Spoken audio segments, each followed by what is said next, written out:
यदि आप हम सदगुरु के वाणी को सुन करके, संतों के वाणी वचन को सुन करके, ध्यान करके, एकांत में बैठ करके, चिंतन मनन करके, माला फेर के, नाम जप सब करते हुए यदि आप हम उलझे हुए हैं, मन टेंशन में है, रात्रि में नींद नहीं आ रही है, करवटें बदलते रात्रि व्यतीत हो रही है, अनेक प्रकार के भ्रम मान्यताओं में जकड़े हुए हैं, अनेक प्रकार के अंधविश्वास में पड़े हुए हैं, परिवार में तनाव है, घर वालों से सुंदर बातचीत नहीं है, पड़ोसी से व्यवहार बढ़िया नहीं है, तो सोचिए आप हम सदगुरु के वाणी को कहाँ सुन रहे हैं।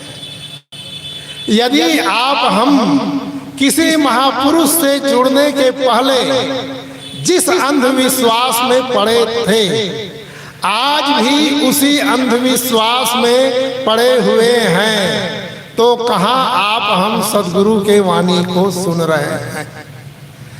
किसी पुरुष से जुड़ने के पहले जिस भ्रम मान्यताओं में जकड़े हुए थे, आज भी वहीं के वहीं खड़े हुए हैं, तो सोचिए आप हम सदगुरु के वाणी को नहीं सुन रहे हैं। किसी महापुरुष से जुड़ने के पहले अनेक प्रकार के दुर्व्यसन जैसे बीड़ी पीना, खैनी खाना, दारू पीना या और कुछ ले लीजिए, इन दुर्गुणों में जकड़े हुए थे और आज भी वहीं जकड़े हुए हैं। कंठी माला लिए 10 साल हो गया, 20 साल हो गया, 25 साल हो गया और उन्हीं दुर्गुणों में आज भर लिपटे हुए हैं, तो कहाँ सदगुरु के वाणी को सुन रहे हैं। सुन तो जरूर रहे हैं, एक कान से सुन रहे हैं और दूसरे कान से आप हम निकालते चले जा रहे हैं। सत्संगी होने का अर्थ है, किसी महापुरुष से जुड़ने का अर्थ है हमारे जीवन में परिवर्तन आना चाहिए। और यदि परिवर्तन नहीं है, जहाँ के तहाँ है, तो सोचिए आप हम वहीं के वहीं खड़े हुए। एक सही उदाहरण मैं दूं, घटना पुरानी करीब 25-26 साल पुरानी घटना है। एक आश्रम था, वहां सत्संग चल रहा था और कुछ काम से मैं उस क्षेत्र में गया हुआ था। एक प्रदेश की बात है, तो जिस आश्रम में सत्संग चल रहा था, वहीं से 2 किलोमीटर के अंतर में एक गांव में मैं ठहरा हुआ था। जिस भक्त के यहाँ ठहरा था, वो भक्त पहले उसी आश्रम से जुड़ा हुआ था, बाद में गुरुजी से प्रभावित हुए, जुड़ गए। तो उस भक्त ने कहा कि हमारे गुरु दरबार में 15 दिन का सत्संग चल रहा है, आज आखिरी दिन है, थोड़ा समय निकालिए, चलिए। गया और वहां पहुंच करके सब लोग बैठे थे, मुख्य संत बोल रहे थे, मैं भी एक किनारे बैठा सुन रहा था। जैसे प्रवचन समाप्त हुआ, लोग फूल माला चढ़ाने के लिए आए, तो एक भक्त आए, उनकी उम्र रही होगी 75-76 के। उन्होंने आया, कुछ भेंट बंदगी उनको करना था, किया और कर करके अब मतलब संत के सामने उपस्थित होकर के बंदगी करके कहा, गुरुजी मैं 6 पीढ़ी कबीरपंथी हूँ। मैं कबीरपंथी, मेरा पिता कबीरपंथी, पर पिता कबीरपंथी, परदादा कबीरपंथी, मेरा लड़का कबीरपंथी और मेरा पोता कबीरपंथी। ऐसे वो गिना रहा था। तो जब गिना रहा था तो हाथ के हथेली में धब्बा था, खैनी करके खाता था। तो अब मैं ऐसे बगल में बैठा हुआ था, उनके हाथ को पकड़ करके कहा, भगत जी आप 6 पीढ़ी कबीरपंथी तो गिना रहे हो, अब आज तक खैनी नहीं छूटा है। कबीर साहब की यही शिक्षा है, यही उपदेश है। वो भगत गुरु मतलब संत जी के सामने, प्रमुख संत के सामने शर्माया और शर्मा करके बंदगी करके कहा कि आप संतों के वाणी वचन को सुन भी तो रहे हैं, किंतु समझ ही नहीं। देखिए यहाँ सत्संग हो रहा है, लोगों को कहा जाता है सत्संग के लिए समय निकालो, संतों के वाणी वचन को सुनो। कितने लोग कहते हैं क्या करें महाराज, भगवान की ढंग से उलझा लिया है कि समय ही नहीं है सत्संग में जाने के लिए। लोग बहाना बनाते हैं, किंतु जरा आप हम विचार करें, आप हम उलझे हैं, आप हम तनाव में हैं, आप हम टेंशन में हैं, ये भगवान की बनाई हुई माया है कि आपकी हमारी बनाई माया है? सोचिए जरा। देखिए एक आदमी है, बीड़ी नहीं पीता था, बीड़ी के विषय में कोई परेशानी नहीं, अब बीड़ी पीने के लिए आदत बना लिया। अब बीड़ी पीने के लिए आदत बना लिया तो वो आदमी इतना लाचार हो जाता है, बीड़ी दूसरों के हाथ दूसरों बीड़ी के लिए दूसरों के सामने हाथ फैलाता है ना, खैनी के लिए हाथ फैलाता है कि नहीं? कोई थैली रगड़ रहा हो, जैसे थप्पी मारेगा बगल के आदमी के भी नाक और मुंह में पानी आ जाता, तुरंत हाथ फैलता है कि नहीं? वो आदमी इतना नहीं सोचता है कि पता नहीं ये शौचालय गया था, वहां से निकला है तो साबुन से हाथ धोया है कि नहीं, सोचता है, तुरंत हाथ फैल जाता है। ये बताइए जब भगवान की माया है तो क्या आप हम पैदा हुए तब भगवान हमारे हाथ में बीड़ी का पैकेट, माचिस का पैकेट और रोटी हाथ में रख करके भेजा था क्या? नहीं, आप हम यहीं आकर के तो ग्रहण किए हैं और दोष दे रहे हैं भगवान को। ये कितनी बड़ी भूल है। आदमी को एक बार पानी मांगना होगा, किसी के यहाँ भोजन करना होगा तो वो आदमी हिचकिचाएगा, पता नहीं ये किस जाति का है, सोचता है ना। किंतु खैनी के लिए, बीड़ी तंबाकू के लिए आदमी तुरंत हाथ बढ़ा देता, कितना लाचार है। एक सही घटना याद हो गई। एक नौकर और मालिक दोनों खेत में काम कर रहे थे, दोनों को बीड़ी पीने की आदत थी, बीड़ी पीने की आदत थी, दोनों काम कर रहे थे। तो नौकर हाथ आप करके जेब से बीड़ी निकाल करके जलाया, जैसे वो जलाया धुआं उड़ा, तो धुआं उड़ते ही मालिक को भी, उसको भी पीने की आदत, उसका भी माथा घूमने लगा, वो भी हाथ करके जेब में डाला तो बीड़ी ही नहीं थी। जब बीड़ी नहीं थी तो अंत में कुछ देर वो रुका और रुक करके नौकर से कहा बीड़ी हो तो दे दो। नौकर जेब में हाथ डाला तो उसके जेब में भी बीड़ी खत्म हो गई थी। उन्होंने कहा हुजूर एक ही बीड़ी थी, निकाल करके पी रहा हूं, दूसरी बीड़ी हो नहीं।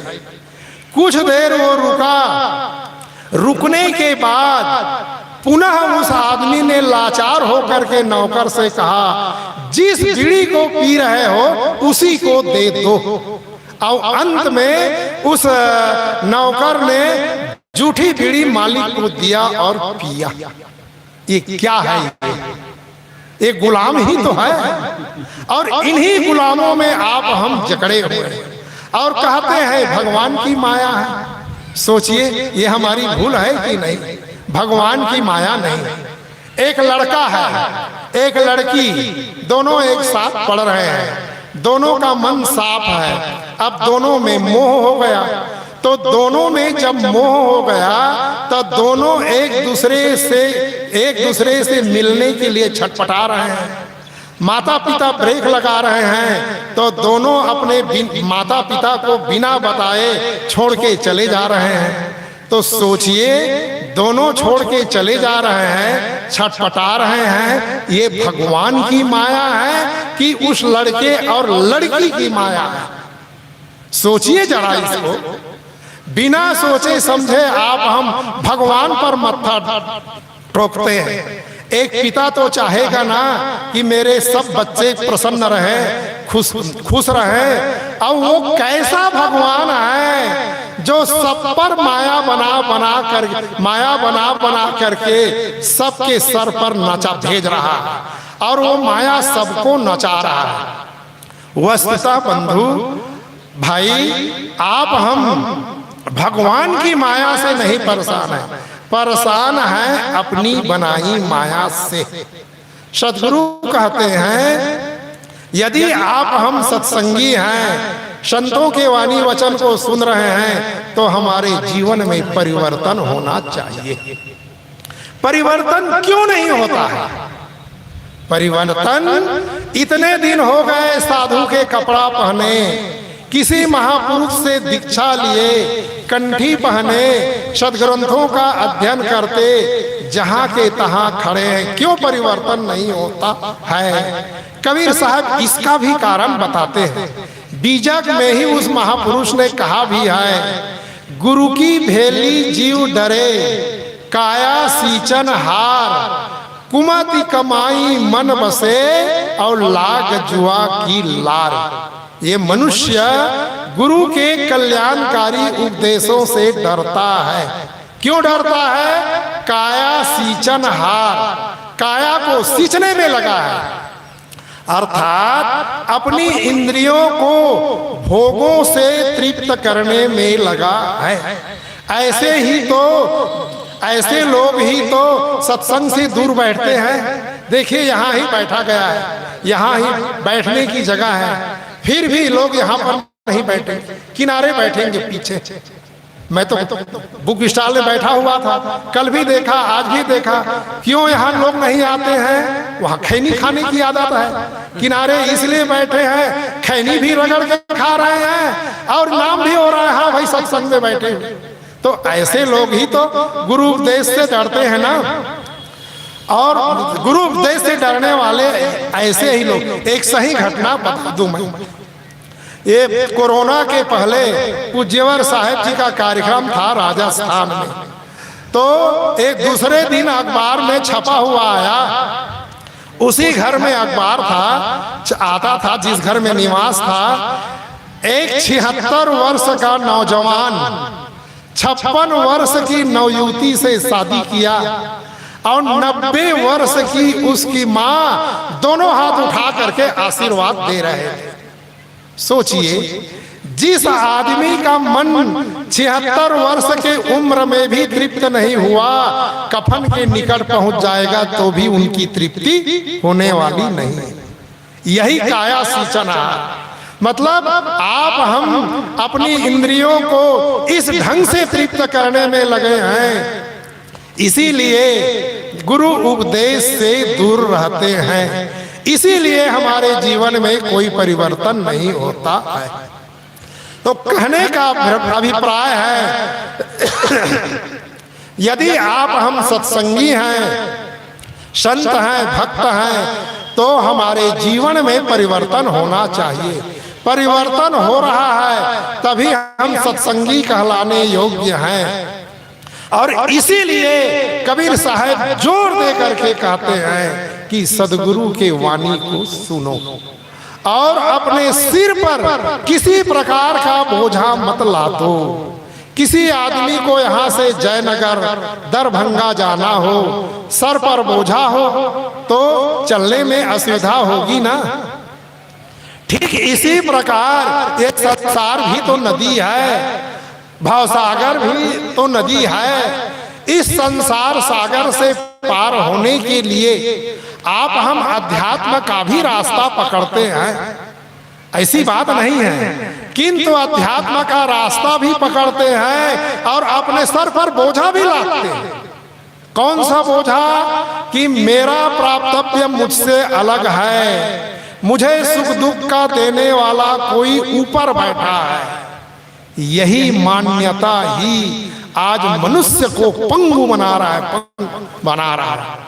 बहुत लोग हैं भटक रहे हैं।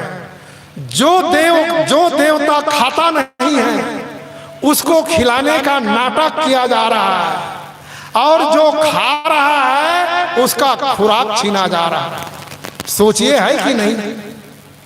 आप हम करते क्या हैं? बांस की फट्टी बना लिए, मिट्टी लपेट दिए, रंग रोपण कर दिए, साड़ी पहना दिए, किसी तीर्थ स्थल में मंदिर में बिठा दिए।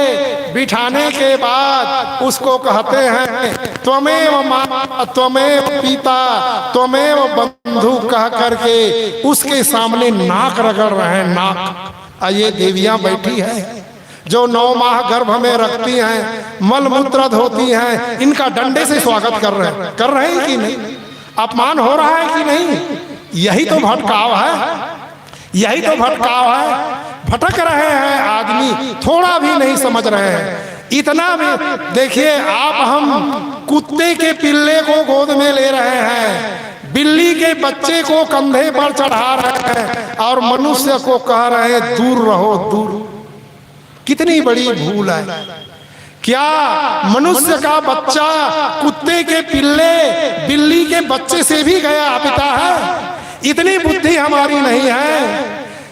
कबीर, जब भी कबीर साहब ने कहा है एक है त्वचा हाड़ मल मूत्रा, एक रुधिर एक गूदा और एक बूंद से सृष्टि रची है, को ब्राह्मण को शूद्रा, ये कबीर साहब के वाणी। तो इतनी भी तो अकल नहीं आई है। भटक रहे हैं, उन देवताओं के सामने भटक रहे हैं जो बैठी हुई चूहिया को हाँक नहीं पाती। जो भगवान स्वयं की रक्षा नहीं कर पा रहा है, आपकी रक्षा कैसे करेगा? इतना तो हम सोचे, इतना तो विचारे। कबीर साहब कहते हैं मत लीजिए सिर भार, अपने सिर पर किसी प्रकार का बोझा मत ला दो, तुम स्वयं सबका हुजूर हो। कबीर साहब आगे कहते हैं हो हजूर मैं ठाढ़ कहता हूं।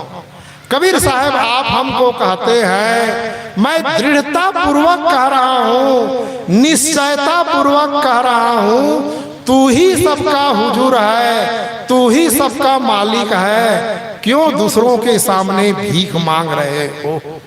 एक कबीर साहब आप हमको आदेश देते हैं और आज उनके अनुयायी अनेक प्रकार के देवी देवताओं ब्रह्म मान्यताओं में पड़े हैं, जकड़े हैं, भटक रहे हैं, थोड़ा भी विवेक नहीं कर पा रहे हैं।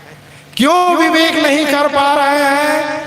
क्यों नहीं? गुरु की भेली, गुरु के कल्याणकारी उपदेशों से डर रहे हैं। तो कबीर साहब कहते हैं, इसीलिए कबीर साहब हमें जोर दे करके कहते हैं सदगुरु वचन सुनो, सदगुरु के वाणी को सुनो और सुन करके उसके अनुसार चलो, तभी जीवन में परिवर्तन हो सकता है। नहीं तो देखिए यहाँ संत आए हैं इलाहाबाद से, 2 दिन तक सुने, अच्छा तो लगता है, सभी लोग कहते हैं, और जैसे यहाँ से उठे झाड़ दिए, ज्ञान वहीं का वहीं, घर पहुंचे जहाँ के तहाँ। गुरुदेव जी कहा करते थे, उनका एक कोटेशन है, पंच की बात सर पे और खूंटा अपने दर पे। सत्संग की बात सत्संग स्थल पर, घर गए तो जैसे के तैसे। इससे हमारा जीवन सुधरने वाला नहीं है। आप हमको चाहिए ना अधिक हो तो कुछ न कुछ अपनाएं, तभी आपका हमारा जीवन सुधरेगा। 3 बज चुका है, पूज्यवर साहिब जी विराजमान हो ही रहे हैं। बस मैं इतना कहकर अपनी वाणी को विराम दे रहा हूँ। बोलिए सद्गुरुदेव की जय।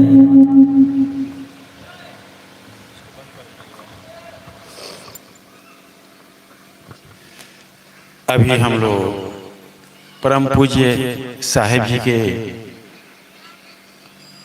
बहुत सुंदर व्यवहारिक परमात्मिक आध्यात्मिक विचारों से लाभ ले रहे थे।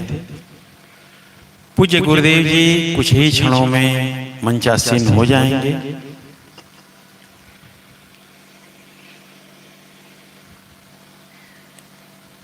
ये एक पर्चा आया है, साहिब जी के हाथों के द्वारा मिला है हमें।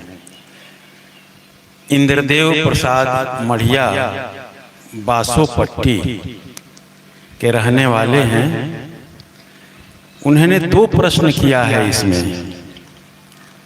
प्रश्न पहला उनका प्रश्न है कि सदगुरु कबीर साहब के बाद कबीर पंथ सबसे पहले कहाँ से शुरू हुआ और किसके द्वारा पंथ चलाया गया तथा कबीर साहब नहीं लिखा है। नहीं किसके द्वारा चलाया गया तथा उसका दिनांक और तारीख क्या है। पहले तो दिनांक और तारीख एक ही होता है, 2 नहीं है।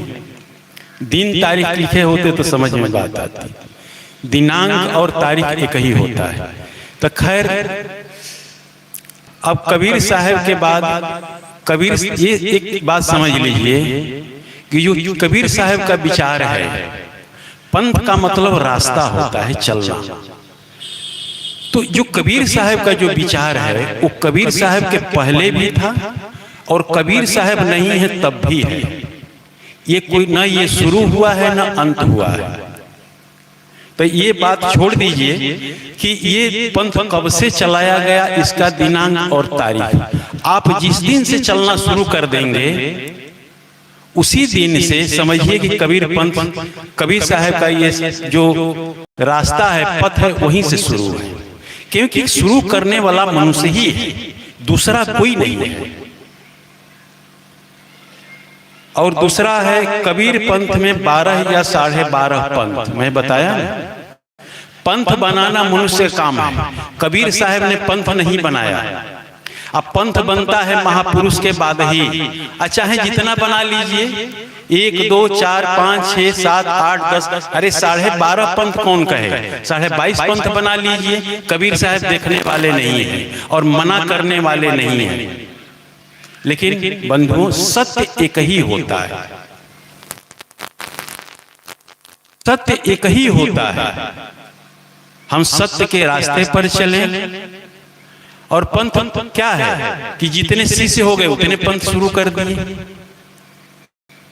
एक महापुरुष के बहुत सारे शिष्य हो गए और सारे के सारे अपना अपना पंथ चला लिए। आज जाकर के देखिए, हर पंथों में जाकर के देखिए, शंकराचार्य में देख लीजिए, शंकराचार्य एक थे लेकिन जितने उनके शिष्य हैं अपना अपना पंथ लेकर के चल दिए।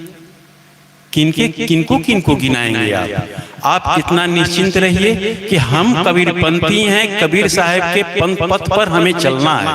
बस अपना कल्याण और उद्धार करिए, और नहीं तो क्या है, ये तो संसार है।